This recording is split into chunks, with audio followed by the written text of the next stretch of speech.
Bonjour à tous, bienvenue dans cette quatrième épisode de la saison 2 du Bistrot d'Adèle le LOSC, l'émission des supporters faite pour les supporters du LOSC qui reprend chaque semaine l'actualité de notre club favori.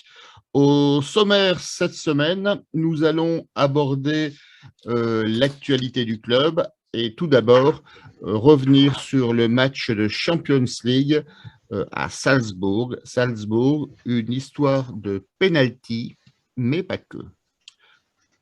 En deuxième partie, le bistrot d'Adèle le LOSC se transformera en apostrophe. Nous, et moi, je essaierai de faire mon Bernard Pivot. On essaiera de vous proposer quel livre lire pendant cette trêve de 15 jours qui nous éloignera de notre quotidien footballistique.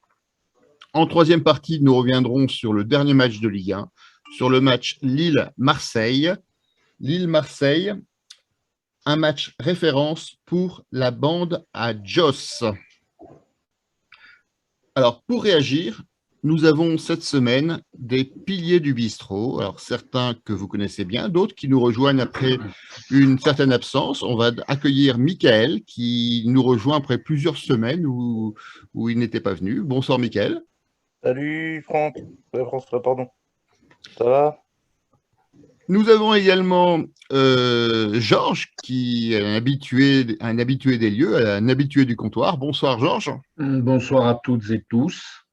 Et le bistrot d'Adèle le LOSC ne serait pas le bistrot sans notre duo de Christophe. Bonsoir Christophe D. Bonsoir à toutes et tous. Et bonsoir Christophe C. Bonsoir tout le monde. Cette semaine, nous avons un invité exceptionnel. Alors, certains disent que je dis ça chaque semaine, mais c'est d'autant vrai cette fois-ci.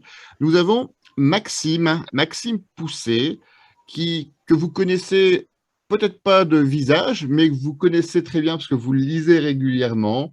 Il est écriveur de trucs pour le LOSC, je reviendrai sur l'appellation tout à l'heure, et notamment, il a commis un livre qui s'appelle, je vais essayer de vous le montrer, il a commis un livre qui s'appelle « LOSC 2011, il raconte le doublé ». Et nous évoquerons donc ce livre dans la deuxième partie de cette émission. Bonsoir à tous. Pour commencer, je vous propose donc… j'oubliais, nous avon également un cadeau à donner à nos auditeurs. Un cadeau… c'est une place pour le match de Ligue des Champions, Lille contre Séville. Et il faudra pour cela répondre simplement à une question que nous vous poserons dans le courant de l'émission. Le premier qui répond sur les commentaires du Facebook d'Adèle le LOSC pourra effectivement gagner cette place pour Lille-Séville, donc une place en tribune nord dans la tribune active. Je vous propose de commencer cette émission avec la première partie. Salzbourg, retour sur le match, une histoire de penalty, mais pas que. Alors, qu'avez-vous pensé de ce match? Qui veut commencer? Peut-être commencer par un des Christophe? Christophe C. Je vais te laisser la joie de démarrer. Comment tu as vécu ce match? Est-ce que c'est une histoire de penalty? Comment on est passé finalement d'un LOSC conquérant contre Wolfsburg à un LOSC un peu, je veux dire, maîtrisé par les Autrichiens quelques jours après? Je ne l'ai pas ressenti comme ça. Comme une histoire de penalty, en tout cas, non, je crois pas. Alors, c'est des faits, finalement, voilà, on perd sur ces pénaux, mais j'ai trouvé que c'était plutôt cohérent jusqu'à la mi-temps, on va dire. Après, voilà, on prend le premier sur un penalty. Je pense que les joueurs l'ont pas très bien ressorti sur ce coup-là. Après, il y a eu quelques faits d'arbitrage qui ont un petit peu tendu nos joueurs, je crois. Et après, je pense qu'on a vraiment pêché physiquement. Ça s'est pas joué uniquement que sur ces penaltys. Enfin, moi, sur les penaltys, il n'y a rien à dire. Sur le premier, il y a bien faute. Sur le deuxième, on ne peut pas dire autre chose que quand on regarde les images. En plus, venant de Bourak, c'est tellement étonnant. Donc, non, je ne pense pas que ça soit joué vraiment sur les penaltys, mais vraiment plutôt sur du physique, quoi, en fait. Christophe D, tu es du même avis? Tu as la même analyse du match? Bah, moi, je dirais ce premier penalty, ça sert à rien d'avoir un arbitre turc pour avoir une image à 200 mètres, pour voir s'il y avait faute avant la faute de Botman, qui d'ailleurs qui est légère, la faute de Botman. Bon, il y a faute, mais devant, il y a une faute avant. Bon, elle n'est pas analysée. Il y a une image qui est très très loin, de la tribune de presse. Je ne sais pas d'où elle est l'image, mais bon, ça, c'est quand même bien dommage. Sinon, par rapport au match, on entame bien le match. On entame très bien le match avec une composition audacieuse de Gourvenec. Parce qu'il y avait quand même mis Gomez, il y avait mis Gabriel, on va dire. Et puis Diallo de l'autre côté. Vraiment, c'était audacieux comme composition. Et c'était pas si mal que ça le début de l'entrée dans le match était bien. Et moi, je suis déçu par le match de Bourak, qui devrait être notre leader, qui devrait être le gars qui va rassurer l'équipe, qui va mettre le but qui va bien. Et Bourak n'a pas été, pour moi, n'a pas été au niveau d'un leader, quoi. Et bon, après, c'est le match, il a mal tourné, mais quand je vois la presse, bon, après, je vois de loin, parce que je regarde de loin, qui nous dit les champions sont toujours dans le mou, je sais pas quoi, des conneries comme ça. Bon, on les laisse où ils sont, parce que de toute façon, ils aiment bien Paris et Marseille, le reste s'en fout. Mais, euh, mais bon, c'est quand même, le match de Lille n'est pas si dégueu que ça, quoi. Ils ont vraiment mis l'intensité. Et après, je pense que vraiment les leaders techniques n'ont pas été là. Aussi bien Tcheka que Bourak, on n'a pas été au niveau, je pense. On reviendra sur les tops et les flops de ce match, hein, comme à chaque fois. Mais globalement et collectivement, Michael, comment tu as vécu ce match difficile, finalement, au moins dans le résultat, des joueurs lillois? Ouais, pour moi, j'ai eu l'impression que c'était un peu une purge, quoi, quelque part, parce que tout ce qui était mis en place, ça fonctionnait pas. On a eu 20 premières minutes qui étaient très intéressantes, mais après, bon, on va dire le soufflet il est retombé, quoi. Et quelque part, je me demande si justement les choix tactiques étaient les meilleurs au moment important, parce que moi, j'ai l'impression que c'est plus une histoire de tactique, de positionnement et de comment dire. C'est moi, je dirais que c'est pour moi le fautif, c'est pas forcément les joueurs, c'est aussi l'entraîneur. L'entraîneur, j'ai l'impression qu'il est trop passif. À part sur d'autres matchs où bah, le dernier il a été nettement mieux, mais là je l'ai trouvé passif. Je trouvais que il y a quelque chose qui allait pas. C'était étrange, quoi. Alors, pourtant, les statistiques du match dénotent plutôt d'un match équilibré, même si on n'a pas le ressenti pas forcément le même. On a 12 tirs pour Salzbourg, 10 pour Lille, 4 cadrés pour Salzbourg, 2 pour Lille. On a 46% de possession contre 54, 18 fautes contre 12, 5 corners contre 3. Ce n'est pas un match aussi déséquilibré qu'on avait peut-être la sensation de vivre en direct. Georges, comment toi tu l'as vécu? Par-delà ce que Christophe disait à propos de Boac, je pense que ce match est un petit peu quand même la faillite des tauliers, hein, parce qu'on reviendra aussi sur le match d'André. Mais moi, ce que j'ai vu, c'est vrai qu'il y a des séquences, une bonne entrée en matière, et je retrouve un petit peu le péché habituel de l'équipe, c'est-à-dire que c'est ce qu'on avait vu à Lens, c'est ce qu'on a vu dans d'autres matchs. Dès que ça encaisse, ça accuse le coup et ça prend un moment.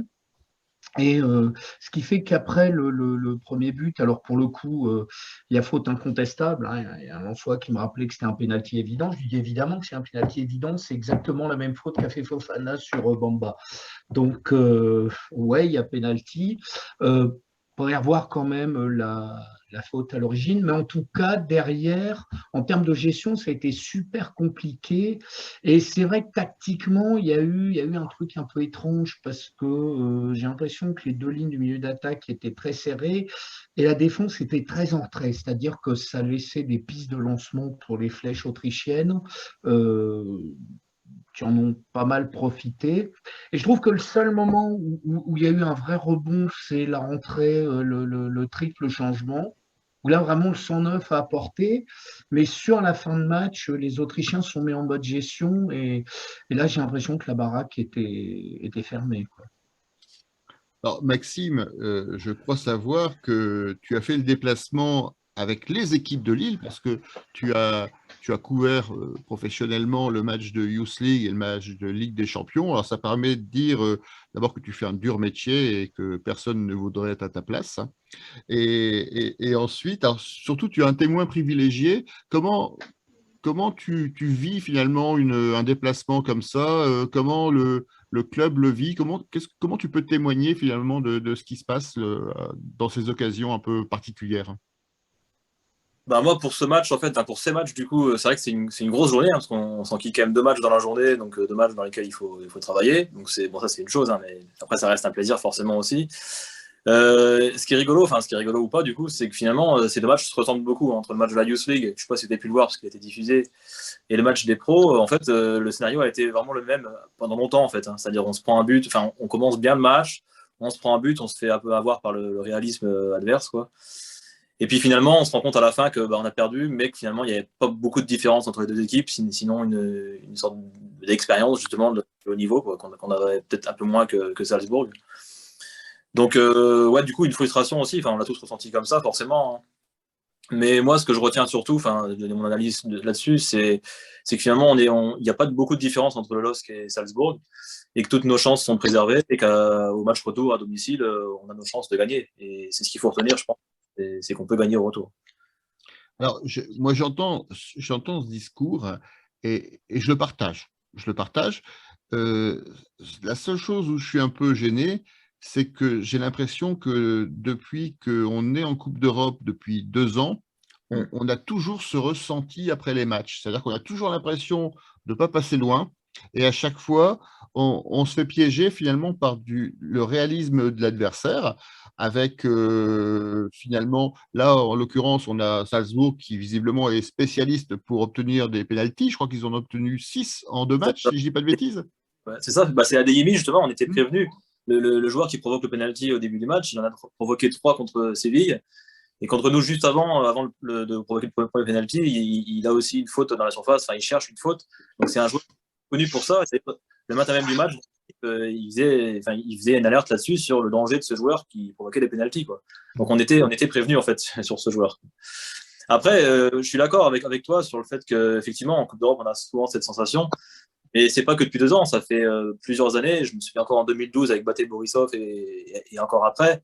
À chaque fois en Coupe d'Europe, on a l'impression qu'en fait, on n'est pas loin, mais il manque ce petit truc en fait. Et c'est l'expérience. Là, Salzbourg, il joue la Coupe d'Europe tous les ans en fait. Tous les ans, ils sont en Champions League et donc ça, forcément, c'est ce qui fait la différence à chaque fois à la fin, quoi. Alors, je refais un tour de table. Qu'est-ce que vous avez pensé de Salzbourg? Ils étaient costauds, ils vous ont déçus, ils répondaient finalement à ce que vous craigniez. Est-ce que c'est leur expérience qui a fait la différence ou est-ce que c'est simplement quelques joueurs ou c'est l'inefficacité finalement dans les zones cruciales du LOSC qui a finalement fait tourner le cours du match dans le sens des Autrichiens? Christophe C, tu veux commencer là-dessus? Oui, mais il y a plein de choses dans ce que tu dis, mais l'expérience de ces jeunes joueurs, non, moi je ne mettrais pas ça en avant. Ils sont dans cette équipe, ils se connaissent depuis longtemps, soit, ils jouent ensemble depuis pas mal de temps, mais ils ont 19 ans, 20 ans, 18 ans pour certains. Et quand Georges disait tout à l'heure, on avait un espace important entre la ligne de défense et le milieu de terrain, mais tout simplement parce qu'ils avaient peur de ces gamins qui vont à une vitesse folle, hein, qui prennent des diagonales de fou. Fonte, il fait 5 pas en arrière, voire même 5 mètres en arrière, juste parce qu'il a peur d'être pris dans son dos. Botman, pareil. Nos latéraux jouaient très très haut en première mi-temps. On se fait piéger comme des gamins, alors que les gamins, on les avait en face de nous sur ce match. Je suis désolé, mais l'expérience, on l'a depuis le temps. On a fait combien de saisons là? On a fait une belle campagne européenne l'année dernière, on en a fait une il y a 2 ans, et à chaque fois, on se dit, bah oui, on va à l'Ajax, on prend un but au bout de 5 minutes, mais on était au niveau. Bah non, on n'était pas au niveau, je suis désolé. On n'était pas au niveau. Quand on a joué contre Chelsea, on a été éliminé, on n'a pas gagné un match. Donc voilà. Moi, je suis pas d'accord avec ce fait de on n'est jamais très très loin. On n'est jamais loin non plus de marquer des points, mais on les marque jamais ces points. Donc voilà. C'est toujours, on sort de là, on est déçu et on se dit bah ouais, finalement c'est vrai contre Wolfsburg on aurait dû, mais on l'a pas fait. Et contre Salzbourg on l'a pas fait.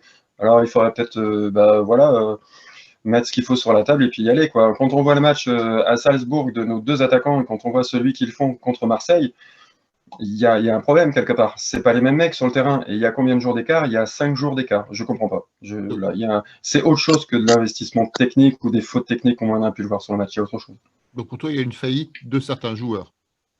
Oui, et puis peut-être de les amener justement à aller loin. Peut-être qu'il y a un problème, une façon d'aborder les choses psychologiquement pour ces gros matchs. Peut-être, je sais pas, il y a peut-être quelque chose à travailler à ce niveau-là au niveau du club. Michael, est-ce que tu es de cet avis? Est-ce que tu penses que c'est Lille qui a plus failli ou c'est le Salzbourg qui, je rappelle, en termes de, ils sont jeunes certes, mais en termes de formation, c'est une grosse entreprise de formation, Salzbourg, avec des clubs filiales, avec des recrutements de jeunes espoirs, avec des joueurs qui jouent ensemble depuis pas mal de temps. Donc c'est l'expérience, elle est peut-être pas individuelle au niveau des joueurs, mais en tout cas, elle est au niveau du club et elle est collective. Alors, je fais toujours des questions aussi longues, hein. Je n'arriverai pas à me transformer. Michael, alors comment tu analyses ça? C'est une faillite de Moi, je Lille dirais ou... que je suis assez d'accord avec Christophe dans le sens où il a complètement raison sur pas mal de points, mais je tiens quand même à préciser un truc, c'est qu'on a tenu le match pendant 20 minutes. Pourquoi on ne le tient pas plus longtemps? Je comprends pas trop. On a l'impression que, je sais pas, c'était compliqué. C'était la Champions League, il y avait une pression supplémentaire. Et c'est ce que je disais tout à l'heure, c'est que quand je parle du coach, le fait de, j'ai l'impression qu'il y a la mutualisation. En fait, il n'a pas mutualisé les joueurs, alors que quelque part, il aurait dû créer quelque chose où ils partent tous ensemble. Là, on a l'impression que chacun était seul. Moi, j'avais pas l'impression de voir une équipe sur le terrain, mais de voir des individualités, alors que en réalité, quand on regarde Marseille, c'est complètement différent. Donc, il y a vraiment un gros décalage entre la Champions League et la Ligue 1. Georges, est-ce que tu veux rajouter quelque chose? Ouais, moi je pensais pas sûr parce qu'on fait référence au LOSC, l'histoire du LOSC en Coupe d'Europe, elle a 20 ans maintenant. Il y a eu 2 décennies européennes et la première décennie, assez étrangement, il y a eu pas mal d'exploits. Souvenir qu'on sort Parme, on sort Aston Villa d'une Intertoto, on a 3 affrontements contre Manchester où on leur marche quasiment dessus, on a éliminé plusieurs clubs italiens. Enfin, je veux dire, il y a eu à l'époque et peut-être simplement que c'est une équipe qui jouait sans pression, qui n'était pas attendue, et que là, peut-être qu'il y a un peu plus d'enjeux, je ne sais pas, mais c'est clair que je dirais que c'est à l'aune de la 2e décennie, quasiment l'année du titre, où tout d'un coup, au niveau Europe, il y a eu une espèce de blackout, quoi. Je me souviens de la soirée cauchemardesque du Bater Borisov, et je me souviens même de matchs un peu avant, l'année où on se fait éliminer dans un groupe avec Trabzon et le Dynamo Moscou. Enfin, c'est à la limite du compréhensible parce que là, pour le coup, on avait une étiquette de favori et on n'a pas du tout su répondre. Donc, est-ce que c'est un problème de pression? Je ne sais pas, mais clair qu'après les 20 minutes de jeu, c'est devenu très compliqué, comme je disais. 2011, une année charnière dans la prise en compte de la Coupe d'Europe par le LOSC. Tu vois, Maxime, qu'on prépare les transitions pour la deuxième partie. On est fin prêt. Christophe D, est-ce que tu veux rajouter quelque chose sur cette partie finalement de la vision du match? Je vais revenir sur un point important, c'est quand même que Gourvenec, dans la série de matchs qu'il avait vachement rapproché, il a fait un pari. Il a fait jouer Diallo, Gabriel, parce que GG, on l'appelait GG. Il a fait jouer Diallo, GG, il a fait jouer Angel Gomez d'entrée. Et voilà, et donc forcément, il a fait un pari, parce qu'il a fait tourner son équipe, il s'est dit, je suppose qu'il s'est dit, c'est des jeunes en face, il faut des gens qui ont du punch, on met du punch. Et je reviens sur la faillite des leaders, parce que quand il y a des jeunes comme ça, quand on voit le match de Bourak qui est dégueulasse, le match d'André qui est moyenasse, et déjà le match de Tcheka qui n'est pas bon, moi, et même Fonte qui est, bon, il sait quand même pas trop mal, mais c'est moyen, et ben, ça aide pas les jeunes à s'épanouir. Voilà, je pense que je crois que c'est Michael qui parlait de l'amalgame. En effet, l'amalgame, c'est pas bien fait, mais c'est autant du fait des jeunes qui sont rentrés que des vieux qui n'ont pas trop assumé, quoi. Bon, bah, c'est tout. C'était un essai, ça avait du sens, hein, d'enchaîner Strasbourg, Salzbourg et Marseille comme ça. Bon, ça n'a pas marché, c'est con parce que quand on voit les 20 premières minutes, il n'y a aucune raison que ça ne marche pas si jamais on y croit et qu'on continue sur la lancée, quoi. C'est con. Enfin, voilà. J'ai un peu de mal à comprendre les hauts et les bas dans ce match-là, mais bon, voilà. C'était tout. Rapidement, pour clore le sujet de la Coupe d'Europe, je vous propose vos tops et vos flops à la fois donc à Lille, bien sûr, et puis à Salzbourg. Quels sont les ou le joueur que vous souhaitez mettre en avant? Qui veut commencer? Mickaël, on va commencer par toi. Moi, par mes souvenirs, on avait fait un petit débrief et j'avais pensé à. C'était qui? C'était Renildo. Moi, j'avais vu Renildo en flop et je crois qu'André aussi. André, on l'avait pas trouvé existant. Moi, j'avais en mémoire, j'avais Renildo et André. C'est l'occasion, tu parlais de débrief, de rappeler que tu participes de temps en temps au débrief de la page Parlons LOSC. C'est ça, c'est à ça que Ouais, tu tout faisais à fait. Ouais, référence? tout à fait, oui. Je le rappelle, le bistrot d'Alain LOSC ne fait de concurrence à personne et cite toutes les pages qui interviennent sur le club. Tout le monde est le bienvenu au bistrot, c'est un lieu qui est ouvert à tous. Christophe D, tes flops et tes tops. Des tops, non, des flops, je dirais Yilmaz. En premier, je resterai sur lui. On avait cru comprendre. Hein. Voilà, parce que non, mais voilà, quand tu ouvres ta gueule, tu dois assumer, quoi. Parce que si tu ouvres ta gueule et tu joues mal, tu ta gueule. Il y a un choix à faire, quoi. Et donc, dans les tops, j'en ai pas. Sur Lille, j'en ai pas trop. Moi, je dirais que le gardien, Gerbet, il n'a pas trop de reproches à se faire. Après, de l'autre côté de Salzbourg, moi, non, ouais, leur attaquant, ok, mais après, non, j'ai pas trop noté de choses à dire là-dessus. Christophe C. Moi, je suis d'accord avec Michael. André, je pense même que le soir du match, devant la télé, je me suis dit, mais à la mi-temps, je le sors. C'est rare, mais voilà, je l'ai trouvé vraiment en dessous de tout. Il a raté tout ce qu'il a tenté.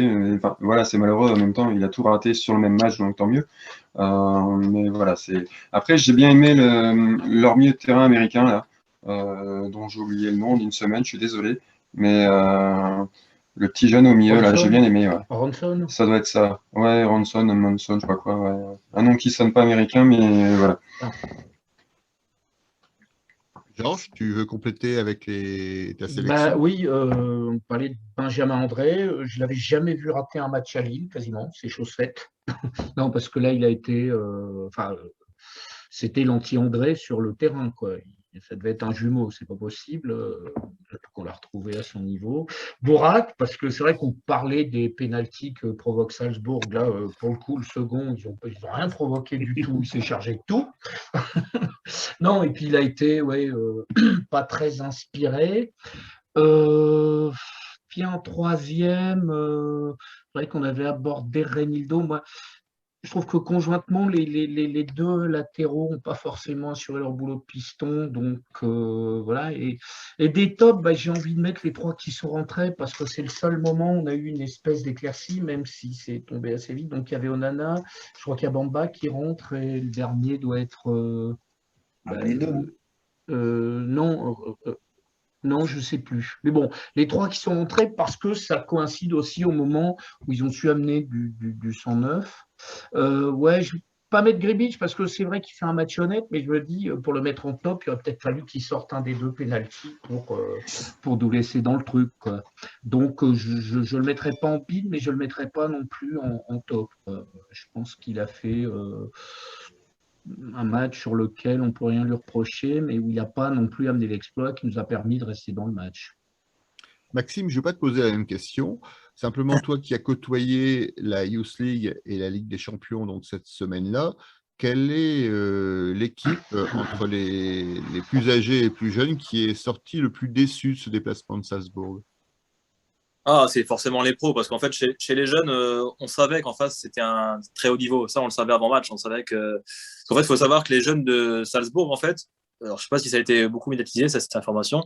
En fait, ils évoluent quasiment tous en D2 autrichienne, en fait, au FC Liefering, là. Et en fait, c'est-à-dire que c'est la D2 autrichienne, c'est pas la D2 française, mais il y a quand même un niveau. Enfin, ils jouent en senior, en fait. Donc, c'est des jeunes qui sont habitués à jouer avec des seniors. Et en fait, ça s'est ressenti dans le métier qu'ils avaient. Donc, on savait qu'en face, ça allait être des joueurs qui allaient être à un niveau élevé. Et ça s'est vu sur le terrain, même si le LOSC a fait des belles choses. Hein, on a vu tout de suite qu'ils mettaient un pressing qui était beaucoup plus important. Et donc, en fait, voilà, la défaite était, on va pas dire attendue, mais en tout cas prévisible. Alors que chez les pros, on espérait aussi peut-être les accrocher. Donc je pense qu'en termes de déception, c'est plus chez les pros. Après, moi, ce que je retiendrai, je ne vais pas faire de top et de flop, effectivement, mais c'est surtout que toutes nos chances en fait, sont encore ouvertes pour la qualification. Il n'y a eu que 2 matchs. On a vu que Wolfsburg, on a fait jeu égal, si ce n'est même plus que ça, donc on peut espérer.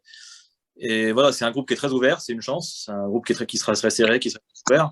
Donc on peut avoir nos cartes à jouer dans ce groupe-là. Donc voilà, effectivement, ce match-là, on peut tous être déçus. Mais il n'y a rien qui est fait et que c'est pas fait, quoi. Il faut rester positif et c'est vrai notamment avec le retour des blessés qui offre beaucoup de solutions à Jocelyn Gourvenec, on y reviendra peut-être dans la dernière partie de l'émission. Les prochains matchs de Coupe d'Europe seront peut-être disputés par le LOSC avec des atouts qui n'avaient pas forcément sur les 2 premiers. Il suffit de voir les 3 minutes de jeu de Renato Sanchez contre Marseille pour se dire qu'avec un Renato Sanchez, le résultat à Salzbourg n'aurait pas forcément été le même que celui de cette semaine.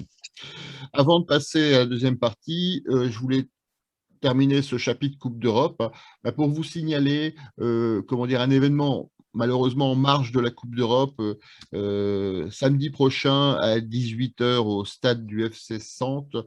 Il y aura un match au soutien pour Arnaud Lasserre.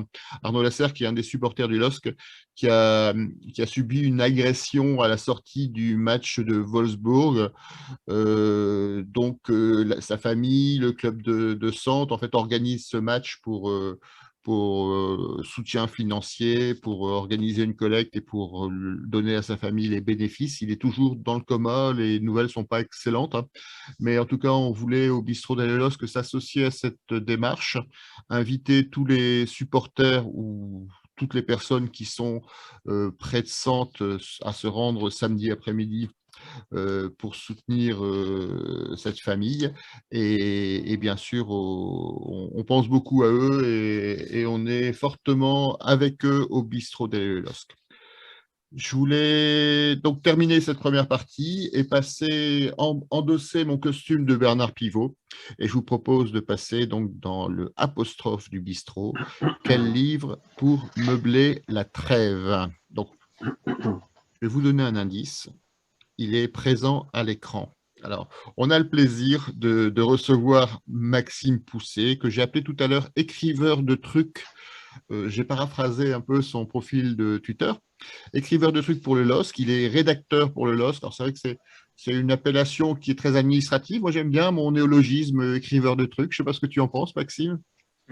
Ouais, c'est ce que j'ai écrit, puisque en fait j'écris plein de trucs.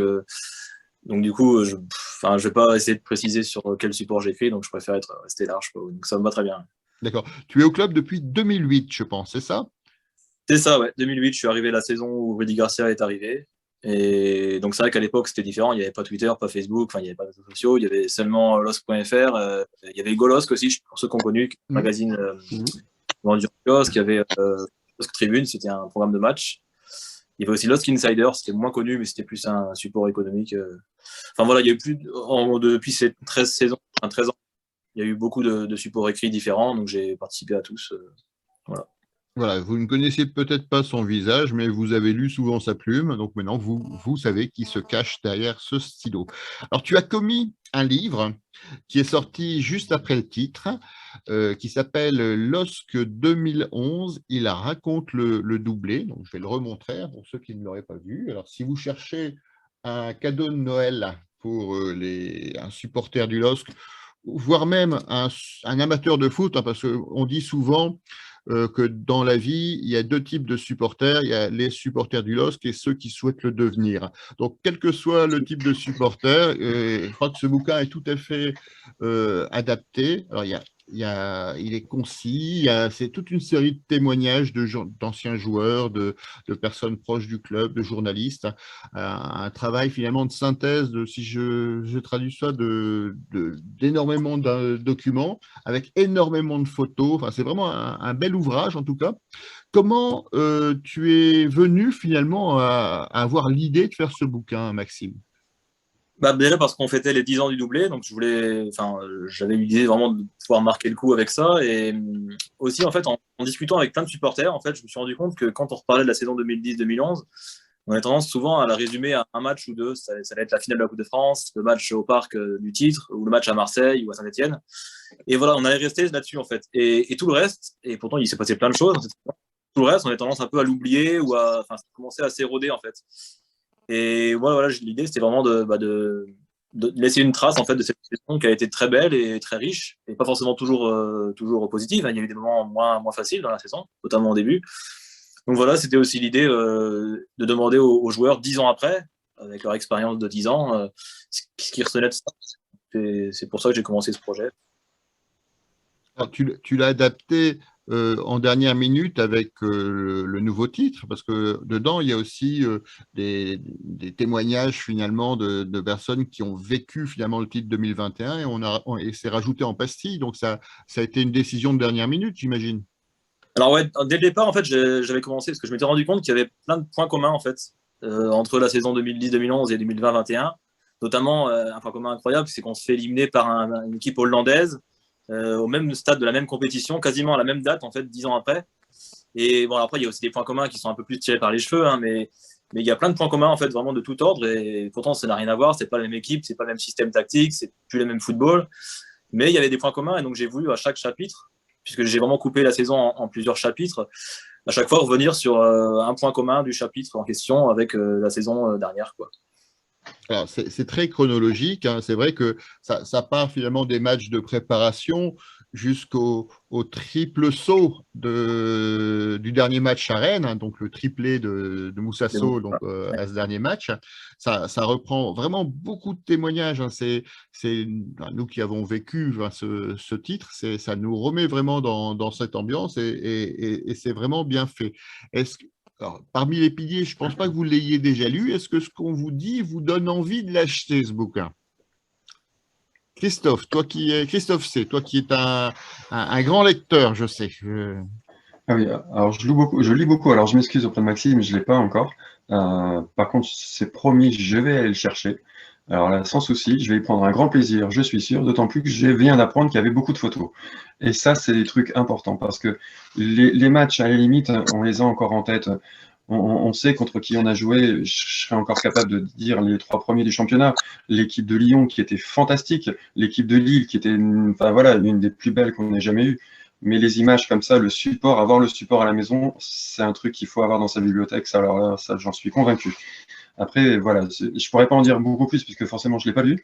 Après, mais voilà, on a tellement de souvenirs de cette saison qui est incroyable et qui pour moi est plus forte encore que celle de cette année. Alors peut-être parce qu'il y a eu le doublé et que finalement c'était une année compliquée pour moi à aller au stade. On en parlera peut-être parce qu'on va faire un peu de teasing. On va recevoir quelqu'un bientôt, François, avec l'histoire des stades. Et ce stade, j'en avais une horreur, mais alors à un point incroyable. Et j'ai raté beaucoup de matchs cette année à cause de ce stade. Ça me fait, ça me fend le cœur, comme on dit à Marseille. Mais voilà, j'ai vu très très peu de matchs au stade et c'est terrible. Mais voilà, avoir des images comme ça, merci en tout cas d'y avoir pensé. Georges, ça t'a donné envie de le lire? Ouais, petit aparté, Christophe, à Marseille, il n'y a pas que le cœur qui est fondu. Enfin bon.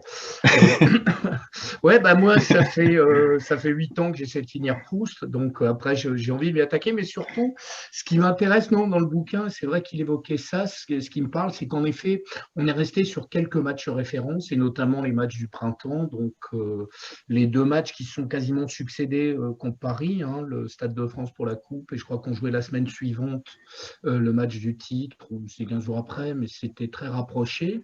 Et moi, je repense justement à tous ces petits matchs de l'ombre où ça s'est gagné. Et moi, il y a 2 matchs en particulier qui me reviennent en mémoire, donc je ne sais pas s'ils sont évoqués. C'est ces 2 matchs traquenards où c'est le banc de touche qui nous fait gagner, c'est-à-dire la fameuse doublette au Bragnac de Mélo qui rentrait. C'est le match à Arles-Avignon et le match contre Lens, qui sont vraiment des matchs où ça s'enlise, on se dit merde, on va laisser 2 points là où c'est pas possible. Et en fait, les tauliers font pas le boulot, tu as les mecs qui rentrent et qui nous ramènent les 3 points.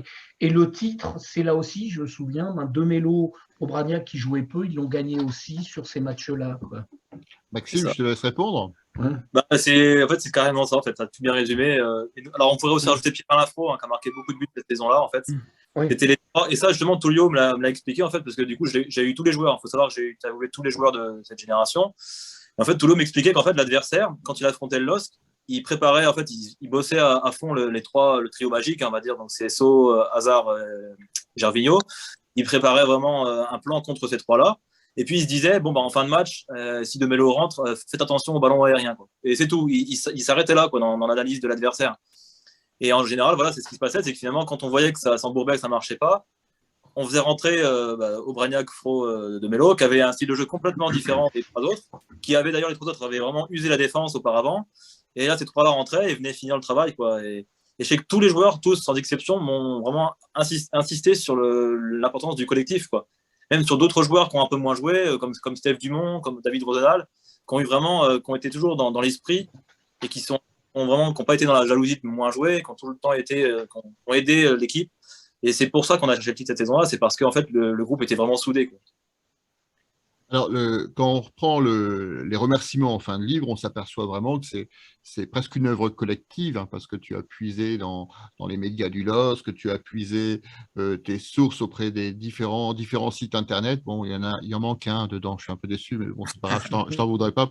Et puis, on retrouve des gens qu'on connaît bien ici au bistrot des LOSC, hein, Stéphane Elbeck pour les photos, on voit Patrick Robert pour la préface, on voit comme source citer le blog de Drogue Bière Complot contre le LOSC. Alors, ils vont dire, on n'arrête pas de les citer depuis qu'ils sont venus ici, hein, mais bon, ils sont toujours présents. Donc, c'est vraiment un livre où on est vraiment en connaissance de cause. Mickaël, est-ce que tu l'as lu? Est-ce que ça t'a donné envie de le lire? Tu n'as pas de micro, Mickaël. Voilà. Voilà, c'est bon. Ouais, donc, ouais, bah, de toute façon, j'ai vraiment envie de le lire, hein. En plus, tous les livres qui sortent sur le LOSC, en général, j'essaye de les lire. Il y en a un dernièrement qui était sorti, bon, c'était pas trop le LOSC, c'était, vous avez reçu, je crois, Jérémy Lison, si je me souviens bien. Tout à fait. Donc, j'ai lu son livre et il parle même de moi à un moment dedans, puisque les déplacements, j'en ai fait des tas avec lui. Donc, c'était assez sympa. Et juste, c'était pour la petite aparté. Et non, ça me donne vraiment envie de le lire parce que 2011, on y était tous. Et puis, revivre ça du côté des joueurs, ça doit être quand même pas mal. C'est vrai, ça donne quand même pas mal envie, ouais. Alors, Christophe D, est-ce que ça te décide à faire une belle lettre au Père Noël? Ouais, même avant le Père Noël, parce que ça fait un bout de temps, il y a quand même encore un bout, hein. Non, oui, ça m'intéresse d'avoir Thomas Joueur, tout ça, parce que moi, j'ai eu la chance de côtoyer Taforo, c'est un peu avant, mais il se rappelait de rien, c'est chiant, quoi. Donc, donc c'est quand même bien, c'est des joueurs qui se rappellent de quelque chose, ça peut être intéressant à lire, ouais, je suis d'accord. Et puis, à la fin, il y a également une partie sur qu'est-ce qu'ils sont devenus. Enfin, c'est vraiment très, très, très bien construit, je le répète. Alors, c'est publié par Les Lumières de Lille, un éditeur qu'on voit régulièrement quand il s'agit de bouquins qui sont écrits sur le sport régionaux, qu'on salue au passage. Maxime, le Père Noël, il doit aller où pour trouver ton bouquin? Alors, juste avant de répondre à cette question, en fait, effectivement, c'est les joueurs, on reparle de la saison, mais je voulais vraiment pas me limiter aux joueurs. Donc, j'ai vraiment ouvert en fait à tous les acteurs qui ont écrit le doublé. Donc, ça va être effectivement, il y a le coach, Rudy Garcia, il y a eu Michel Sédou, mais aussi beaucoup de supporters, Anne-Sophie Roquette, donc la speakerine. Il y a aussi eu j'ai pris des jeunes joueurs, hein, qu'à l'époque, notamment Rocco Ascon, Lucas Chevalier, qui étaient de jeunes joueurs qui étaient sur le point d'intégrer le LOSC. Donc, j'ai vraiment en fait interviewé beaucoup d'acteurs qui n'étaient pas uniquement des joueurs, quoi. Et ensuite, pour répondre à ta question, donc il est disponible alors, dans la boutique du LOSC, dans les boutiques du LOSC, sur le site de l'éditeur, donc Les Lumières de Lille.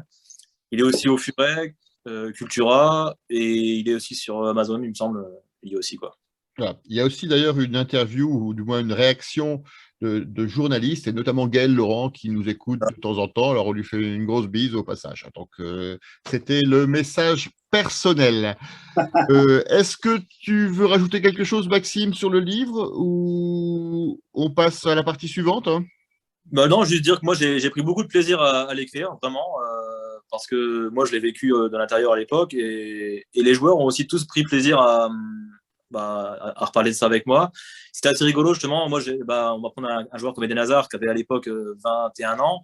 Aujourd'hui, je l'ai eu au téléphone, il avait donc 31 ans, donc il a 10 ans de plus, il est père de famille. Donc, c'était marrant un peu de les voir, en fait, voir le même caractère qu'à l'époque, mais avec 10 ans de sagesse, d'expérience en plus. C'était assez rigolo, voilà, de retrouver un peu les mêmes mecs qu'à l'époque. Donc voilà, tout ça pour dire que j'ai pris beaucoup de plaisir à faire, quoi. Voilà, et puis moi, j'ai pris beaucoup de plaisir à le lire. Merci. Alors, je vais poursuivre finalement cette partie apostrophe du bistrot d'Adèle Losc parce qu'il y a un deuxième bouquin que je voulais mettre en avant. Ce matin, je suis allé chercher une série d'une dizaine de Game Football, qui est le bouquin de Fernando D'Amico. Donc, j'avais commandé une dizaine d'exemplaires pour les abonnés des Docs du Net. Donc, je suis allé chercher le petit colis et c'est l'occasion de rappeler finalement que Fernando est aussi d'ailleurs en vente, je crois, à la boutique du LOSC et il sera présent samedi dans la journée donc à la boutique pour une séance de dédicace. Donc, c'est aussi, si vous cherchez un autre cadeau pour Noël, si le Père Noël est généreux, et notamment pour les enfants, je vous invite à penser à ça, et notamment si vous pouvez l'avoir dédicacé. C'est un bouquin à mi-chemin entre la BD et, pour les plus anciens, les séries comme Le Club des 5 dans la Bibliothèque Verte. C'est pas mal fait, c'est assez plaisant. Moi, j'ai eu le plaisir de le lire en espagnol. Alors que je ne parle pas un mot d'espagnol d'ailleurs, mais c'était une expérience remarquable. J'ai eu la version française après. N'hésitez pas, ça fera plaisir aux enfants. Puis c'est Fernando, et il sait que lui aussi écoute souvent le bistrot d'Aïlos, qui sait qu'il est le bienvenu et il vient quand il veut au comptoir du bistrot. Je enlève ma casquette de Bernard Pivot, je redeviens François et je retourne au bistrot de la LOSC pour la troisième partie de l'émission. Donc, nous sommes toujours en présence de Maxime Pousset, rédacteur au LOSC. Nous avons en pilier de bistrot présent ce soir Christophe C, Christophe D, Georges et Michael. Et nous allons parler, pour terminer cette émission, il est 21h18, du dernier match de Ligue 1, LOSC-OM, un match référence pour la bande à Josse. Qui souhaite commencer? Impression générale sur le match. Comment vous avez vécu cette rencontre? Je sens que Georges a beaucoup de choses à dire. Tu étais présent au stade, je pense, Georges. Oui, j'y étais. C'est un peu le match des paradoxes parce que il était censé ne pas y avoir de Marseillais dans la tribune et on en a vu plein. Et par contre, il fallait faire gaffe aux Marseillais qui étaient sur le terrain et je ne les ai pas vus. Donc voilà, c'était un peu le premier fait. Mais surtout, c'est vraiment enfin le match de référence. Il est arrivé, celui qu'on voulait voir avec une pléiade, un jeu. Je me suis permis de le revoir d'ailleurs aujourd'hui parce que c'est une régalade, quoi. Ça a été une victoire. On a beaucoup mis en avant et je crois que c'est important la victoire tactique de Gourvenec. D'ailleurs, je m'aperçois que Sampaoli est vraiment l'héritier naturel de Bielsa, c'est-à-dire qu'il est capable de créer des plans tactiques que ses joueurs ne comprennent pas, mais que ses adversaires lisent parfaitement. Ça, c'est vraiment la griffe du maître, on l'a remarqué. Mais ce n'est pas qu'une victoire tactique, parce que j'avais vu le match précédent face à Lens, où en effet, Franck Hez aussi a fait des misères à Sampaoli. Là, ça va beaucoup plus loin. C'est un match où ils ont été clairement écrasés, c'est-à-dire le bloc équipe. D'ailleurs, le premier but, il ne vient pas sur un compte, mais sur une phase de possession. Donc, c'est vraiment dans la construction. On n'a pas fait que les cueillir en contre. On les a eus aussi dans le jeu de manière très régulière. Et pour finir, c'est vraiment un match où tous les indicateurs sont au vert. Bamba revient en force. Il y a le petit Onana qui est en train de se révéler. Enfin, on va parler des tops et des flops après. On a retrouvé la doublette Bamba-Ikoné étincelante. Et puis, on a parlé, les 2 minutes de Sanchez sur le terrain, quoi. Son petit geste, ce qu'il fait aux deux Marseillais, si ça ne se fait pas sur un terrain de foot, c'est passible du pénal, ça. Hein. Alors, Maxime, un match comme Marseille, comment ça se vit dans les médias du LOSC? Ça se prépare particulièrement? C'est un rendez-vous important?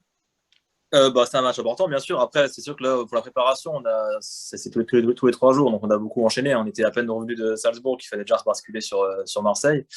Moi, je l'ai vécu avec beaucoup d'intensité, parce qu'en plus, au stade, il y avait vraiment une grosse ambiance. C'était vraiment super sympa. Enfin, j'ai beaucoup aimé, quoi. Après, c'est toujours pareil pour nous, il faut toujours garder la tête froide parce qu'on écrit en même temps, mais en même temps, on prend plaisir à voir ce qu'on voit. Donc, c'est toujours un peu oscillé entre le plaisir du but, mais aussi tout de suite la concentration d'écrire derrière ce qu'il faut écrire sur le but, quoi. Et non, moi, je retiens vraiment ça. Et puis, je retiens aussi la cohésion des joueurs avec le public, en fait, quoi. On a vu vraiment pas mal de fois des gestes, notamment Onana, notamment Bourak, ou Ivo Grbić aussi à la fin avec les supporters. Il y a un échange, je trouve, quand les mecs ils vont haranguer la foule, tout ça, il y a un échange vraiment avec le public et j'aime bien voir ça, c'est appréciable, on sent qu'il y a un truc qui se passe et c'est bien, quoi. Alors, le bistrot d'Alelos, c'est comme une équipe de foot, il y a du coaching. Alors, on a dû faire sortir Mickaël qui avait des problèmes techniques et pour le remplacer, bienvenue à Baptiste de la page Breaking Dogs. Bonsoir Baptiste, comment vas-tu? Bonsoir François, bonsoir à tous. Ben moi ça va très bien. Bon, j'espère que tu es prêt. Et on était en train de demander l'avis de tout le monde sur le match Lille-Marseille au sens général. Comment tu l'as vécu ce match? Alors ce match comme on l'a vécu, déjà c'était un choc. J'avais assez peur de ce match compte tenu des anciennes performances de Marseille, même s'ils étaient sur 2 matchs sans victoire. Maintenant, le système tactique qu'a mis Sampaoli en jeu était assez bizarre, voilà, avec 5 défenseurs, alors qu'autrement c'était avec 3. Après, voilà, c'est des joueurs qui ne jouent pas à leur pote, donc c'est assez compliqué sur ce match. Maintenant, on s'est bien débrouillé et la force de ce match, surtout, j'ai trouvé que c'était les remplaçants. On critiquait beaucoup les remplaçants avant, voilà, qui n'apportaient pas leurs pattes. Et là, sur ce match, c'était un match super important pour les remplaçants parce qu'on l'a dit, Sanchez fait un super match, fait 2 super minutes. On a eu aussi Timothy Weah qui fait une belle passe décisive, franchement. Sheka et Yazici qui font la différence. Donc, franchement, c'était un match super intéressant de tous les côtés. Christophe D, tu veux réagir? Tu veux réagir sur la tactique de Sampaoli qui ressemble à une tactique de Robert Lamoureux dans On a perdu la 7e compagnie? Non, mais ouais, alors j'ai vu dans le journal, il mettait je sais plus ce que c'était 5-1-2-2, un truc comme ça. J'ai dit, mais putain, mais c'est encore pire que Bécha, quoi. Bécha, il faisait 3-3-3-1, et lui, bon, c'était bizarre. Après, il a une tactique, d'ailleurs. Il commence le match avec le bonnet, et au bout de 2 minutes, il enlève le bonnet. Et ça, je pense que ça va avoir une importance aussi. Il n'y avait pas la glacière. La Non, dédicace non, n'était pas complète. c'est avec ou sans bonnet, mais il n'y a pas la glacière. Non, c'était bizarre, c'est très bizarre. Après, à la limite, on s'en fout. On voit bien qu'ils veulent avoir la possession. Même des fois, ils font des passes entre le gardien et l'arrière gauche, l'arrière droit. Enfin, ça, on a connu à Lille, hein, avec l'avancante qui a 1 mètre on fait des passes. C'est complètement con. Bon, eux, ils le font encore. Moi, c'est bien. Continue à le faire. N'hésite pas.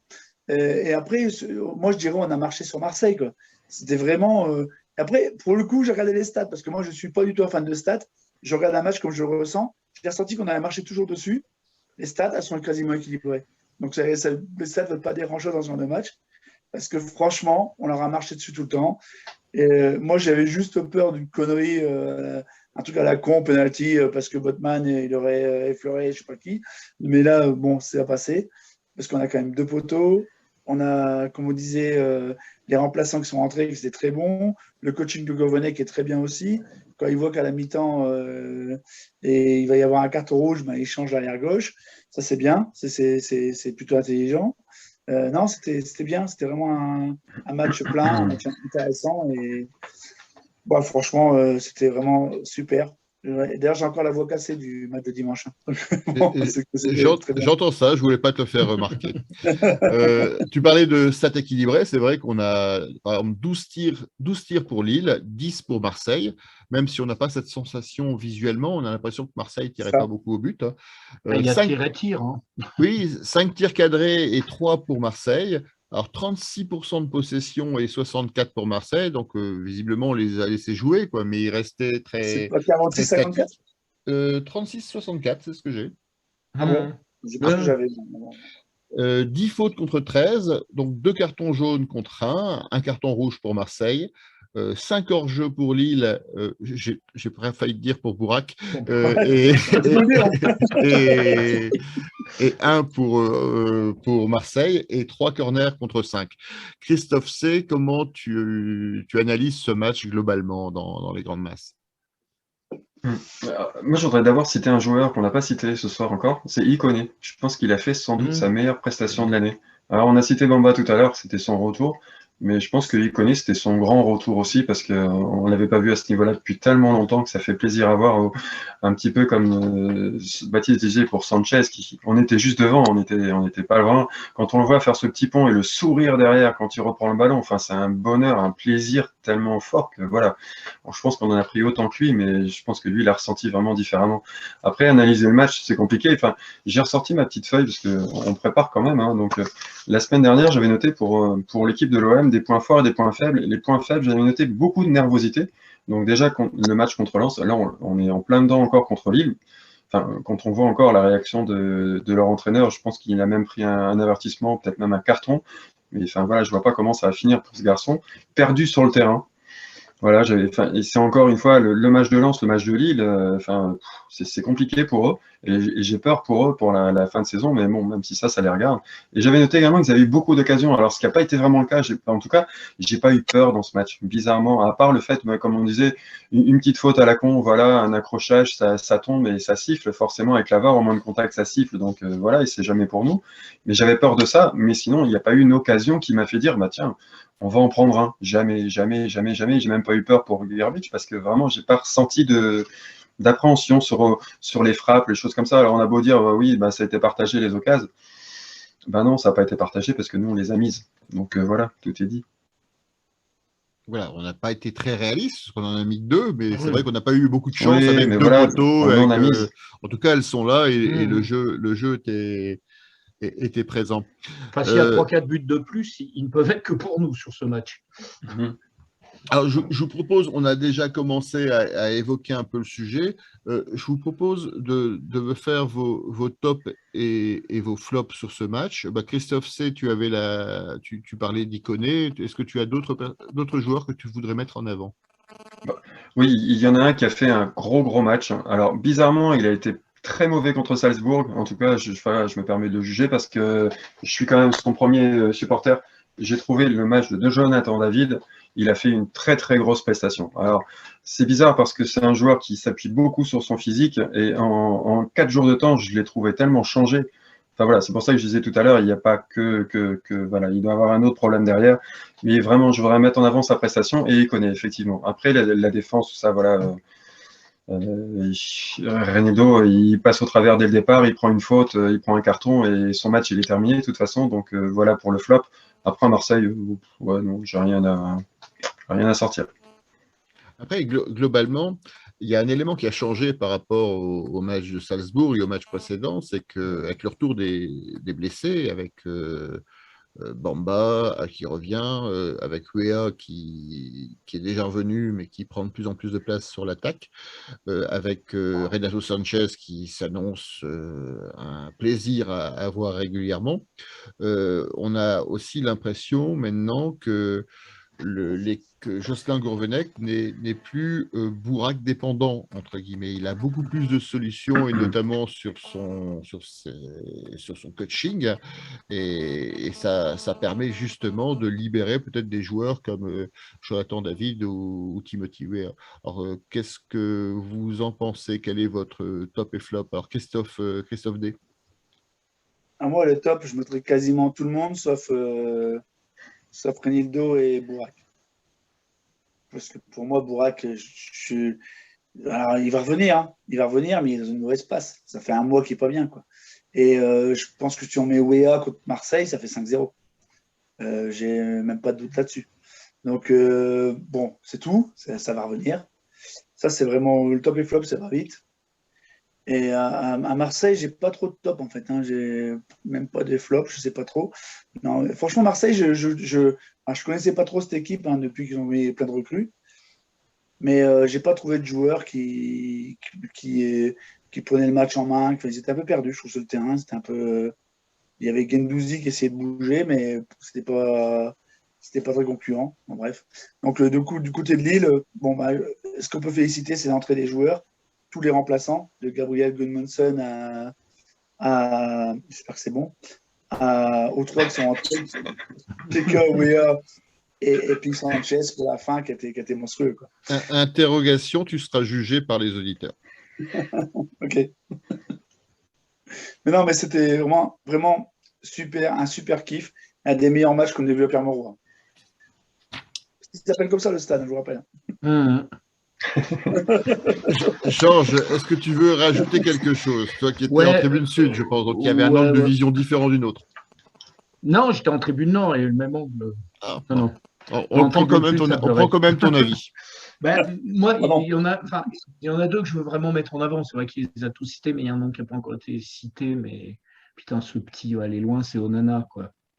Il a été monstrueux.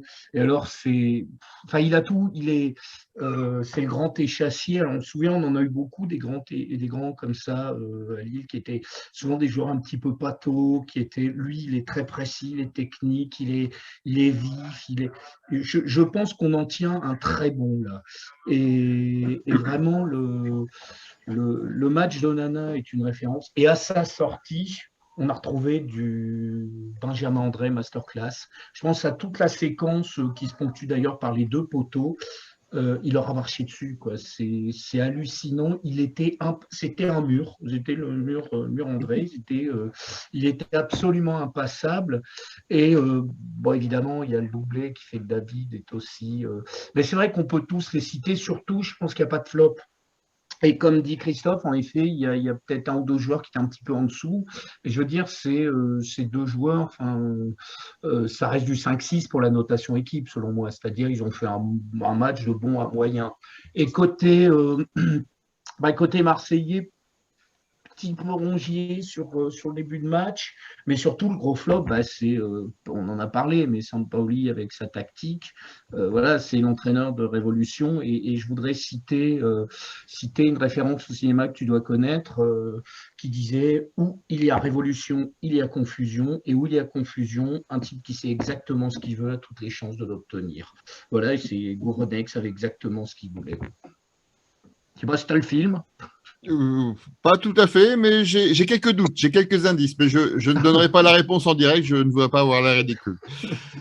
Baptiste, ton avis sur les joueurs qu'il faudrait mettre en avant au LOSC pour ce match? Je pense que tout a été dit. Il y avait bien sûr Bamba, Ikoné, David, il y avait Onana. Donc, du coup, pour me différencier un peu de tout le monde, je citais Jocelyn Gourvenec, qui, on tombe beaucoup dessus, mais sur ce coup-là, il nous a fait une super proposition avec le retour de Bamba et Ikoné. Et franchement, c'était parfait pour les lancer. Les changements avec Wea qui fait rentrer, je pense, au bon moment. Il fallait sortir Renildo à la mi-temps, malgré son carton jaune. Il y avait aussi cette non-envie de sa part. Donc, c'est bien de faire rentrer Goldmanson qui a vraiment apporté beaucoup. Donc, franchement, Gourvenec, sur ce match-là, en tout cas, a fait du très bon boulot. C'est un petit clin d'œil à tous ceux qui balançaient des tempêtes de brin sur son nom à son arrivée, sur les premiers résultats. C'est vrai que la sauce commence à prendre, finalement. On a l'impression que les choses commencent à aller dans le bon sens. Et en tout cas, la suite de la saison, elle s'annonce très, très intéressante. Est-ce que tu veux rajouter quelque chose, Maxime, sur ce match, sur l'état d'esprit des joueurs, sur leur ressenti, peut-être qu'est-ce qui s'est passé après le match? Est-ce qu'ils avaient la sensation vraiment d'avoir franchi un cap? Alors moi, après le match, j'étais en conférence de presse, donc j'ai pas vu les joueurs. Enfin, il y a Jonathan David qui est passé et Jocelyn Gourvenec, qui était. Alors, ils ont beaucoup insisté sur le fait d'avoir fait un clean sheet. En fait, ça leur tenait beaucoup à cœur. On n'a pas parlé, mais c'est vrai que c'est le premier de la saison. Et c'est vrai que la saison dernière et celle d'avant, c'était quelque chose qu'on mettait souvent en avant parce qu'on était fiers de ça, en fait, de faire des clean sheets. Et pour les joueurs, c'était important en fait d'en faire un. Et les deux, que ce soit Jonathan David ou Jocelyn Gourvenec, ont insisté sur la satisfaction du groupe d'avoir obtenu un clean sheet.